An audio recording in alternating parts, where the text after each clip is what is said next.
This is the award-winning car talk show in Wheel Time, your weekly go-to all things automotive place.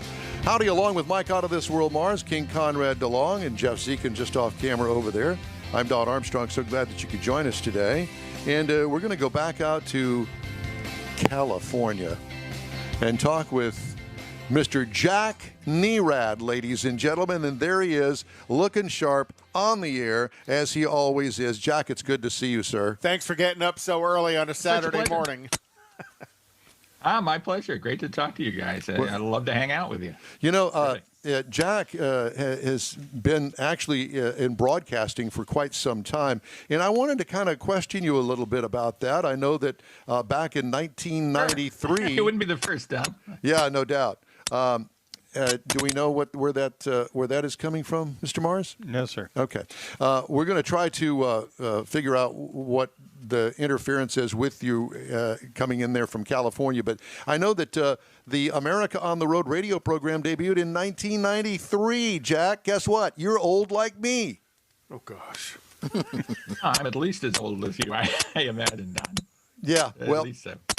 At any rate, Jack, we've got some interference there. We're going to let you and Mr. Mars work on that in the meantime, and be right back to you. Yeah, I'll be right back to you. So hang in there with us. All I can tell you is that you know, I thought that Jack and I had something in common, and this is the first that I knew about his debut on the radio in 1993. America on the Road. America on the Road, and he started off with a fellow co-host of his who has since passed away. And at any rate, it was a very popular show. It was heard on 300 stations nationwide, first on Westwood One and then on CBS Radio. Mike Anson was his co-partner's name, and his health ultimately deteriorated to the point where Mike subsequently passed away. But now Jack has got a new co-host by the name of Chris Teague, a Maine-based auto writer. So you can imagine that simulcast. East Coast and a West Coast. Yeah, East Coast and West Coast. Yeah. Ouch. So somebody's up early or somebody's up late. Late, one or the other, yeah. And Maine's got some beautiful driving roads, just like California. You know, I've never been to Maine, but want to go. I've been to Maine. I kind of spent my summers in Maine with my grandparents, and a beautiful place. Well, how lucky are you? Well, how lucky my parents were, because they just send me away for 2 weeks to live with my grandparents, and I drive them nuts, and my parents could rest and relax and not have to worry. Were you there by yourself with your grandparents, or did you have friends in Maine? No. Well, I mean, I made friends in Maine because I did that every summer. So you weren't there long years. enough to get into too much trouble. I was there long enough to get into trouble, just and then not they would too send much them away. trouble. Yeah. They could only take me for 2-3 weeks at a time, and then they'd send me back.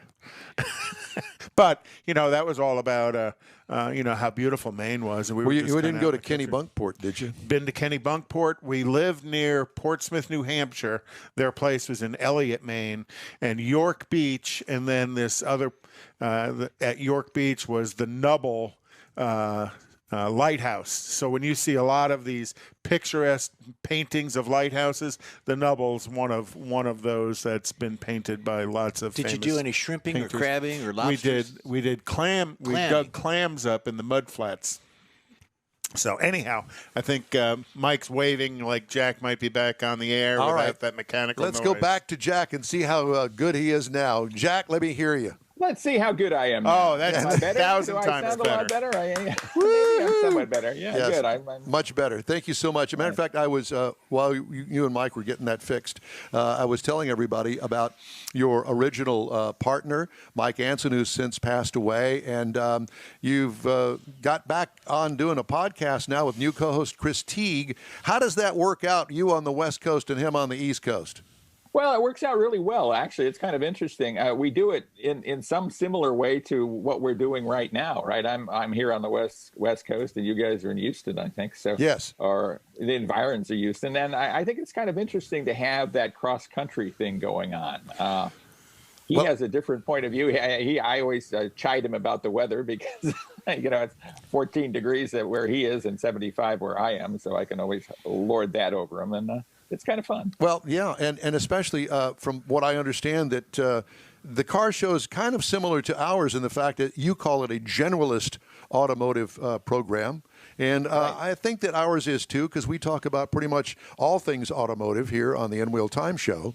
And, so we talk about racing, car shows, new car reviews. We actually do a used car review of the week. Thought we'd bring that in because, not everybody is up to buying a brand new car. Instead, they're into buying. That's all they can afford is a used car. And let's face it, there's a lot of value in a used car too. I think I would think more exceptional value. Yeah, exactly. And do you guys do that kind of similar to us? Yeah, largely. We basically have a very strong format that we've followed for the better part of 25 years now. And we do an opening segment of news, and then we do some road testing. I will talk to Chris about the car I drove. He will talk to me about the car he drove. We'll do a listener question segment, and then we'll do a pretty long interview segment. I think that's one of the things that separates our shows from a lot of others. Right. Car shows is we really do lengthy interviews with some movers and shakers in the industry each week. So we'll have a chief engineer on, say, the Chevy Tahoe or the Cadillac Escalade or the Toyota Supra, and kind of get deep into that particular car. I think podcast audiences kind of like going deep sometimes, so that's fun. And, that's kind of our show. I know you guys do 3 hours. We only do 1. I can't imagine the difficulty doing 3 hours, but I guess there's... How long are your podcasts, Jack? How long have we been podcasting? No, how long are the podcasts? Oh, the podcasts are about 50 minutes long. Gotcha. So it would be essentially like an hour show on radio, I imagine. Right, exactly. Well, we bust ours up into 30-minute segments, and we stretch them out over 6 days. Obviously, the 7th day is our live show, so that's kind of our format that we've been fairly, consistent with. Yeah, and it seems to work out for us. And we're always looking for a really good idea, actually. Doing something every day or close to every day is probably a hot tip. And we're always looking for somebody interesting, and that's why we have you on today. So I want to know, Jack, what is it that you're driving this week? What kind of manufacturer car are you driving? I'm driving some pretty cool stuff this week. I mean, I'm on the North American Car of the Year jury. Actually, I'm the vice president of the North American Car of the Year jury. God, they dared make you the vice president? Yeah, I mean, can you imagine? I mean, they must have been looking the other way when it happened, right? But I've got a Mustang Mach-E right outside my house. Oh, wow. I've got so pretty cool. Pretty cool to have that. And to have that for a while. I drove one for a couple hours, say 3 or 4 weeks ago. But now to live with that vehicle for several days, you guys know how valuable that is versus just a quick drive. 15 minutes doesn't do it. Cars. Yeah. So a really interesting vehicle, I think. Well, do you find that with the marketing person from Ford right out your down the street from you out there in California, that actually helps you get new cars from Ford like that? Maybe. I'm not certain that's true, actually. Getting the cars is always kind of a mystery to me. And, I've been editor of Motor Trend magazine, and I was executive editorial director at Kelley Blue Book, and now I have a podcast, right, and do some writing for Driving Today and some other things. But it's always kind of a weird science, I think, than it is. Well, we tend to agree. Yeah, most definitely. So, well, that's pretty exciting that you've got the Mach-E. We're all dying to get into that, and I don't think that it's in the Texas press fleet just yet. And so I want to know more about the North American Car of the Year competition and how you guys judge those kinds of things, because, the manufacturers hold that in high regard. Yeah, it is a very highly regarded award. I think it's more than 25 years old, something like that, about 25 or 30 years old. And there are 50 independent jurors. So they're guys like me who have background in this. They have to be have strong bona fides, shall we say, about testing cars. And they test a lot of cars every year. It's not like they tested cars 10 years ago, but they're not testing cars now. They're testing cars now, and they are very skilled testers. And then there are essentially kind of 50 procedures. So there are 50 of us, and we each do them maybe a different way. It's not like there is one procedure. I designed the Car of the Year procedure for Motor Trend back in the day, a long, long time ago. And what I found when I was doing that was it tested the procedure as much as it tested the cars, if you get me. I mean, a lot of times you look at a particular thing or weight it a particular way, and if you weight, say, interior style or comfort in a particular way, it'll change the result versus if you changed it a different way. So I think having 50 different ways of testing vehicles is actually a really good way of arriving at the North American Car of the Year, the Truck of the Year, and the Utility of the Year. Because it allows all the various points of view to weigh in with some consistency. Yeah, absolutely. Each of those jurors will have their own procedure, but in combination, that's a really good procedure to have all those different points of view. Jack, how does that procedure differ from, let's say, Consumer Reports and the way that they look at cars and measure their attributes? Well, I think Consumer Reports has their procedure. And for that matter, Motor Trend has their procedure, right? And they're perfectly valid procedures, but they're one procedure, right? And it takes it a particular way. I think Consumer Reports looks at reliability. They strongly try to do that. They're much less about, say, what an enthusiast would like. I think when we see Motor Trend Car of the Year or Car and Driver's 10 Best, they're really designed for the enthusiast reader who likes those magazines, right? It's more than just something for the broader audience. I think for North American Car of the Year, we want to reach the broader audience. We're not just going to concentrate on the car that is the most fun to drive or the truck that is the most fun to drive. We wanted to identify for our visitors or people who care about the award what the best buy is, really. I mean, at least that's my procedure. Which of these is, the biggest advance in its segment or the biggest advance of all these vehicles? And then to qualify to be in the bucket for testing has to be new platform or a recently or to this year a pretty big refresh. Is that correct? Right, absolutely right. It's got to be either a complete redo, a completely new car, a complete redo of a vehicle. We're a little less stringent about that with trucks because trucks don't change as rapidly. So we don't want to just not have a truck segment. We're lucky this year in that we have the F-150 is all new this year, but you won't necessarily have an all-new truck every year. Right. But you will have some trucks that are significantly revised and or there's a variant of them. One of the variants that is in this year's Truck of the Year is the Ram 1500 TRX. Right. So that's a significant variant of a vehicle that was new a couple years ago. So let's talk about the finalists. Do you have a list of the finalists so far? I do. In fact, it's staring at me right on my screen here. Funny you should bring that up, Don. We can see the reflection in your glasses. Well done, Don. Thanks so much. I'm glad you didn't ask me about some other things because I wouldn't not necessarily have known about that. Right. But let's start with cars, and then we'll work our way to SUVs, right? Because that's kind of the way the market is going these days. So with cars, the three finalists are the Genesis G80, all new, large luxury sports or luxury sedan from Genesis.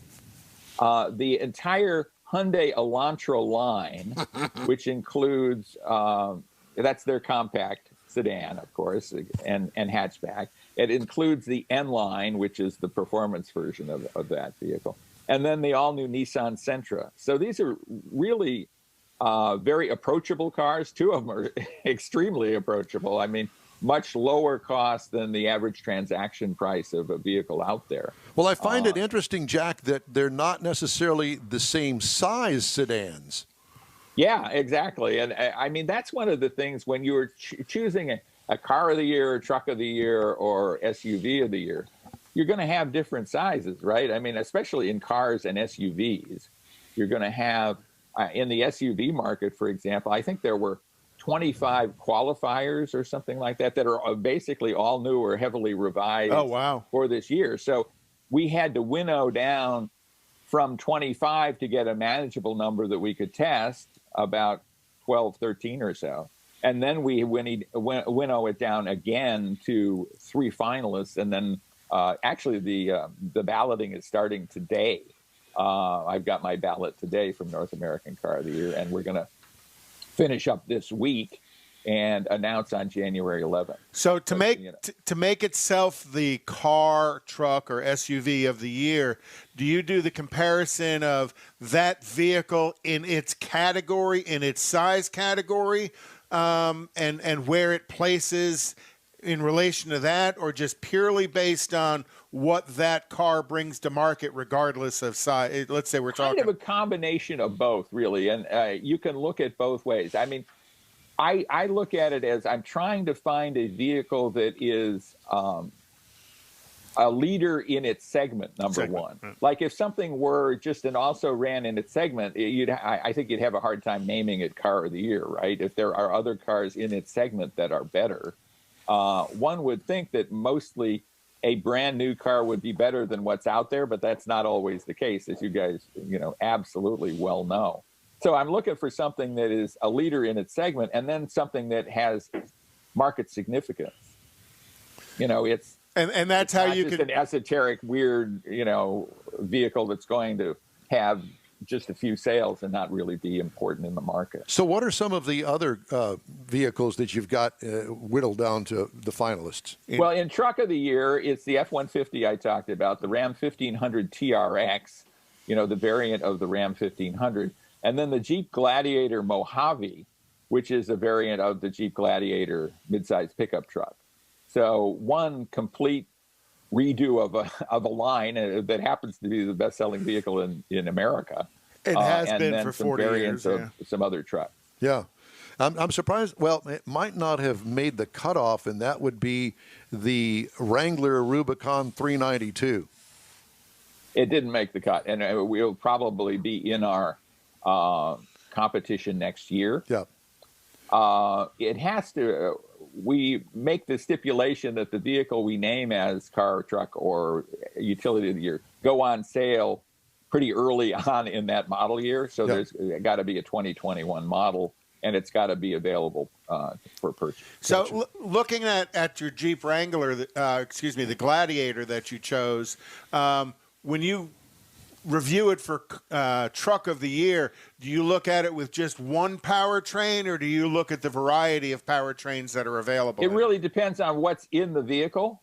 If it's available with various powertrains, we try to drive one with each of the powertrains. Okay. I mean, it's not always possible, and heaven knows this year it's been harder than ever, as you guys well know, to get vehicles to test. If we're not testing all the powertrains, we at least look at the powertrains that are being offered to, see what's available to the consumer. So you do take it into consideration.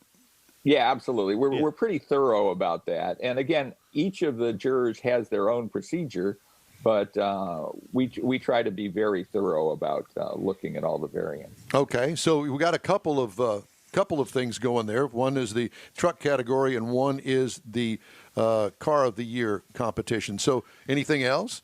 Yeah, we do. We have a utility category. And of course, as you guys know, I mean, utilities are the largest sellers right now. Everybody's turning to utilities. And I think some pretty interesting stuff. We have the Ford Mach-E, which we talked about as we opened the segment. And then the Land Rover Defender. That's a vehicle that a lot of people are really excited about, at least the follow-on of what's going on with Land Rover and that Defender name. And then another vehicle from Genesis, their first SUV, which is a really important vehicle for them because they've been struggling in the luxury market without an SUV when the luxury market is SUV dominated. Right. And that's the GV80 from Genesis. So I think an interesting cross-section of vehicles, one that's an all-electric. An all-electric SUV is a pretty interesting concept. Yes. And then you have some fairly expensive vehicles, actually, to round that out. Well, who doesn't like an expensive SUV? I mean, come on. Yeah, exactly. We all like driving other people's cars, right? And the more expensive, the better. So what do we have to look forward to? When will this be announced?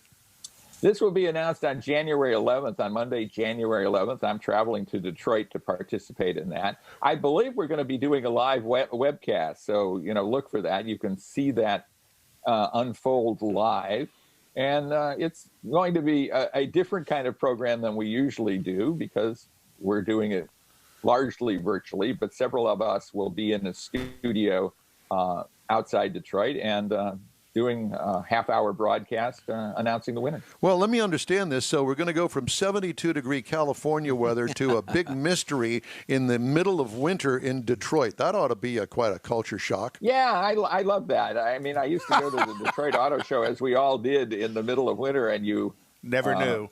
Yeah, it's like I know, but that was my winter because we don't have winter down. We're like you. We don't have much of a winter, and so going to Detroit for 3 or 4 days. Okay, now I had my fill of winter. I'm going back to Texas. Yeah. The beauty of it was you could leave. Exactly. That's it. You always keep that return ticket close at hand. You never want to leave that back in the hotel. Okay. Well, so I know that you've got other things going on. I know that a lot of the focus right now is on this car truck of the year, utility of the year war, if you will, for that award, because it really is a very important thing, and I'm sure sells several thousand vehicles just on the award merit alone. I think it is very important, and I think a lot of manufacturers have done surveys trying to understand what awards are important, and the North American Car of the Year award and its associated awards are deemed to be very, very important by consumers. What is the name of the organization? Is there one other than the North American? It is really the North American Car of the Year, and I think it's incorporated. It is a nonprofit. We're a volunteer organization.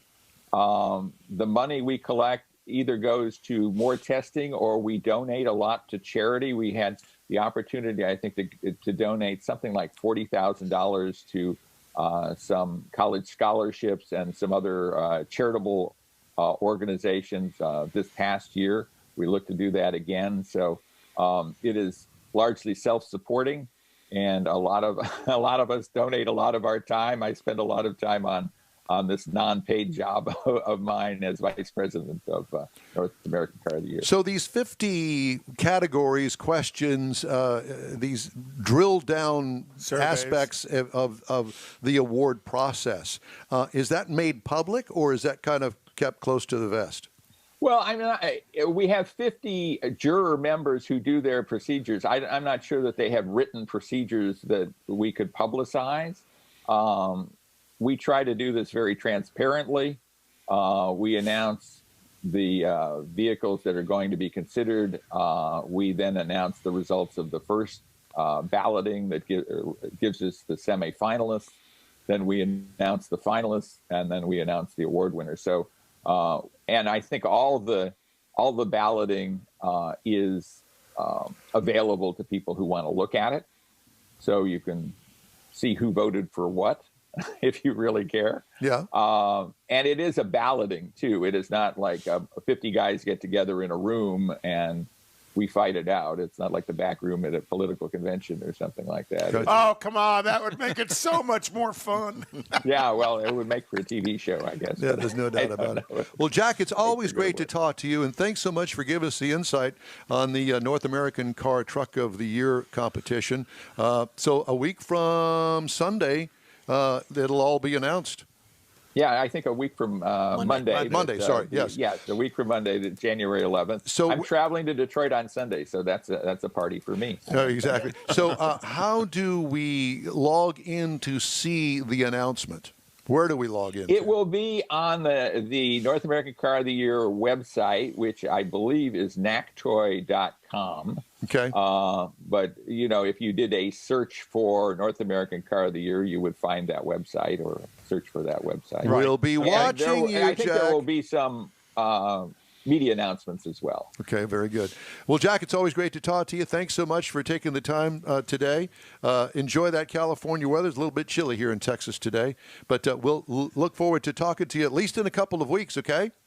Yeah, I absolutely look forward to it. And, you know, Happy New Year to all three of you, and also to your listeners and viewers. And You take care, and we look forward to talking to you again soon. We love you. Stay safe. Thanks again, Jack. Thanks. Jack Nerad talking about the finalists of the North American Car of the Year competition. Very interesting. Yep. On our show, for me personally, I developed a kind of an overview of the car that I'm driving and try to give my impression, but not boring people out of their minds, out of the, because we could drill it down to the size of the glove box. Yeah. Did you like that? The size of the tires. Yeah, we don't really care. exactly. If we could find a torque wrench, we could talk about the torque on the head bolts. You know and what? stuff. It just so happens. Wait just a minute. You want me to reach over and whack them with it? I just happen to have the George Skelton Torque Wrench of the Year. And here it is that he has bought for me and spent a lot of money on this because of my anger over the Craftsman non-lifetime warranty that it came with. You were so torqued off about that. I was. And this one, by the way, he was purchased over at Harbor Freight for 1/100th of the price of the egotistical Craftsman junk that they sell. And it's better than the floor jacks they were selling. The jack floor stands that they recalled. Jack stands. Yeah, jack stands. Yeah, that was a good one there. Okay. Well, we're coming up to the top of the hour and hour number 3 of our program. And I actually have a list that's standing by. And I'm not going to do it now because we're too close to the top of the hour. But sometime in the next hour, I'm going to do this.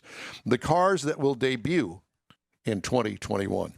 And I have a whole list of them. 1, 2, 3, 4 pages. A debutante list. A debutante, yes. You had me at Cadillac. There it is right there. Let's see, is Cadillac on here? I don't think It should be, on. right? Yeah, it is. I've got a Actually, They got pen. a new one there. There you go. yes, this is just a tease. So Cadillac, the CT4V Blackwing and the CT5V Blackwing performance sedans coming this summer. Blackwing I'm is tearing up. the hot rod of the hot rods. Yeah, exactly. All right. So we do have more coming up here on the In Wheel Time show. We are now going to take a very quick break, and we'll be back right after these important messages. Texas Truck Works is your go-to truck customizer. From mild-to-wild lift kits, custom wheels, and steering and handling enhancements to the best personal and commercial I like wraps, this, Reddy. Texas Truck Works delivers. Let Texas Truck Works founder Scott Stevens help you get the most out of your truck or Jeep. Texas Truck Works has decades of customizing experience, including power adders and complete engine swaps. Let the Texas Truck Works team design an upgrade plan that fits your budget. Get truck attitude today at TexasTruckWorks.com. Tailpipes and Tacos is Houston's premier cruise-in, and you're invited to join in.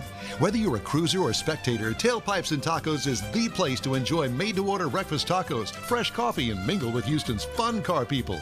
Mark your calendar for Saturday, January 16th for Tailpipes and Tacos at the Lupe Tortilla Mexican Restaurant in Katy, 8 a.m. to 11 a.m. Tailpipes and Tacos is free, and everyone is invited. You'll see collector cars, hot rods, customs, magnificent originals, and resto mods all at one location. Cars from all over Southeast Texas cruise in and show off in a friends and family event. The Lupe Tortilla Mexican Restaurant on the Grand Parkway at Kingsland Boulevard, just south of I-10 and Katy. Drag racer, car enthusiast, and Lupe founder Stan Holt brings you Houston's hottest cruise in, Tailpipes and Tacos, Saturday, January 16th, 8 to 11 a.m. at Lupe's in Katy. The In Wheel Time Car Show will be there too.